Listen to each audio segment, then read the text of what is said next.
Welcome to Gold Derby. I'm senior editor Denton Davidson here with Emmy winner and New York Times bestselling author Daphne Oz. And Daphne, you're on the upcoming season of MasterChef Junior. The eighth season premieres on Fox on March 17th, and your new talk show, The Good Dish, premiered in January. So you've got plenty going on. I want to talk about MasterChef Junior first. What can we look forward to this season, and what are your first impressions of these young contestants in season 8? So obviously season 8 is my first time on the show. And I have to tell you, I knew going into it, it was just a phenomenal cast, a phenomenal team behind the show. And just it's just fun to watch, but getting to be a part of this production. First of all, the kids, our contestants, are 8 years old to 13 years old. So young children who come in there with such a phenomenal array of skills already at their disposal. It really, as a mother of 4 kids under 8, my oldest just turned 8 this month, I was sort of like, so you're telling me my child should be making like me breakfast in bed and me 3-course meals and things like. It was eye-opening and inspiring in the best of ways. And they come in with so much, not just passion to learn, which I think is fundamental, obviously, but so much just like joy. I think that they just really remind everyone that cooking is supposed to be fun. It's exploratory and adventurous, and you're always learning new things. I certainly feel like you never stop learning in this field. It's part of what draws me, to the kitchen and to cooking and to creating wonderful food memories. Is that there is always something new to try and always something new to learn. But these kids really bring that front and center. And the challenges this year are out of control. We are at a motocross doing monster truck like crashes, and we went to a Renaissance fair and had to cook, in these outdoor tents and really create a feast for these wonderful players. And it was my first experience, but I have to say, I think it was the best. And Gordon Ramsay, he scares a lot of adult contestants, but Sure. He always looks like he's having fun with the kids on the shows.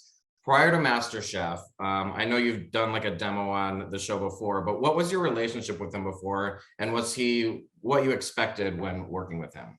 Oh, that's a great question. No, I mean, I hadn't met him before doing the appearance on MasterChef. Regular, not junior. And it was funny because you've seen him in Hell's Kitchen, you've seen him on MasterChef, you've seen him be the titan in the industry that he is. And really, honestly, I think it's very respectful that like he's willing to share from his incredible wealth of knowledge in an impactful way. Sometimes, idiot sandwich, etc. Like he uses some choice words, but I think it's always and you can sense this when you're watching him. It's always with the intention of like, you're here because you're the best or because you have the potential to be the best. Like, let me help you get there. And I like that. I think that's really impressive and cool, and what an incredible opportunity. And you know what? If you're just a glutton for punishment who goes on food competitions to get yelled at by Gordon Ramsay, there's some of that for you too. But I think that what's really cool about MasterChef Junior, and something that I couldn't have anticipated going into it, is Gordon's also a father of 5. So you really get to see this side of him play with the kids. I mean, the guy is like in there grabbing octopi. Don't quote me. It's been a long day. I just did 2 hours of SMT and my brain's everywhere. Grabbing, raw fish and hacking things up and making it just fun and high energy and exciting. And honestly, we know that memories are more permanent when they're attached to emotion. And I think he always keeps emotion high. He always makes these kids feel so just lifted up. And I think that is part of what makes MasterChef Junior so cool in the world of all that Gordon does. What are behind the scenes like on that set when you've got all these kids with a full like gas burning stoves in front of them? Knives. And knives. Are they harder to deal with, or are their parents?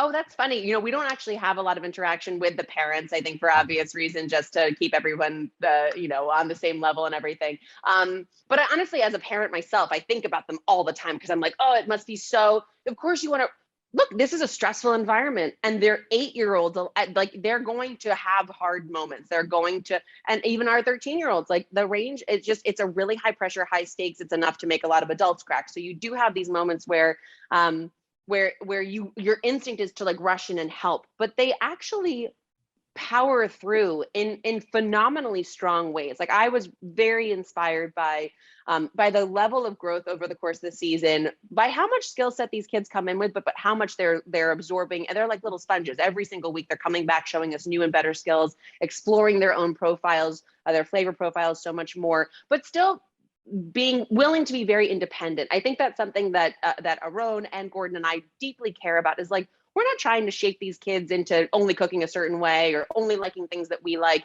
You really want to foster that independence and that novelty. It's something that's a not classically trained person who loves food has a really cool bandwidth to explore, because they're not thinking, oh, it's French food, it must include X, Y, and Z, or oh, it's Italian, it has to be this. They're thinking, well, I kind of like basil and I like, plums, and why can't we put these things together? So I think that the it's not hard to deal with parents or kids, but it is hard to deal with myself wanting to get involved and like, be a mom. But realizing, like I do with my own kids, that letting an appropriate amount of struggle happen is actually fundamental to the process of growth and them getting the most out of this experience that they can. And us shepherding them along is so great, because we can do it in a way, each of us come with that parenting perspective. We can do it in a way that, like, I talk to these kids the way I would hope someone talks to my children when they're working through something. And, I look at these kids, they're 8 to 13, and I think of myself like clumsily paging through cookbooks when I was a kid and not really knowing how to do anything. At what age did your, love of cooking emerge? Is that something you had since you were an early age, or did you sort of grow into that? No, it happened very early for me, because I'm the oldest of four, but my parents had me pretty young, and my dad was in medical school and then residency when I was little. So my mom and I would spend a lot of our time at her parents' house. So I kind of consider myself the youngest of seven, which just meant I was always in the kitchen. I was always with my mom and my grandma making these wonderful family meals. And it was that love, that intensity of that bond, that shared family experience, like being in the kitchen, which is where you catch all the good gossip and everything, but also all the good bites, that made me feel like cooking could be, would be something that I would always be fascinated by. And as I mentioned earlier, it's as a very curious person and someone who gets bored by like too much regularity. I love that that it just is always going to be something I can continue to grow within. But I also, wanted to explore the whole food is medicine angle, and the idea that, to know how to eat to feel good. That was something that was really critical to me.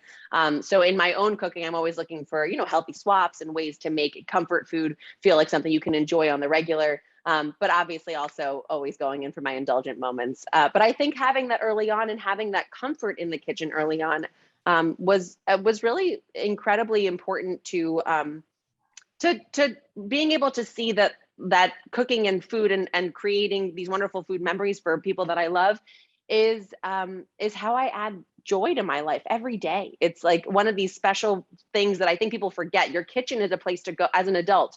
You can get in there and be terrible, make a huge mess, do whatever you're gonna do. And like the downside is negligible, So I think it is a wonderfully freeing space that I hope we're all gonna use more of. And it's a great way to stamp your passport without ever leaving home too. Yeah, and I think shows like MasterChef Junior, even for kids that don't come from families that cook a lot, it gives them inspiration to cook, or maybe draws their interest into something like that.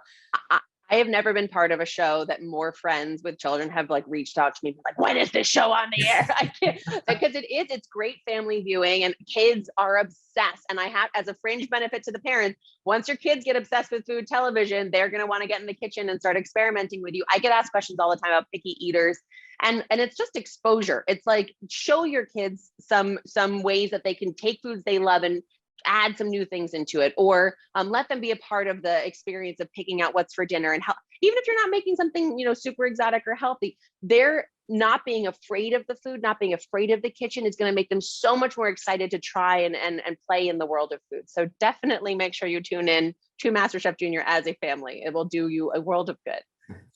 And I want to get in real quick too, that your new daytime talk show, we all remember the daytime Emmy winner, and now you've returned with a new show, new co-host Gail Simmons, Jamaica Pessoa. How did this relationship form between you three, and how did this show get started?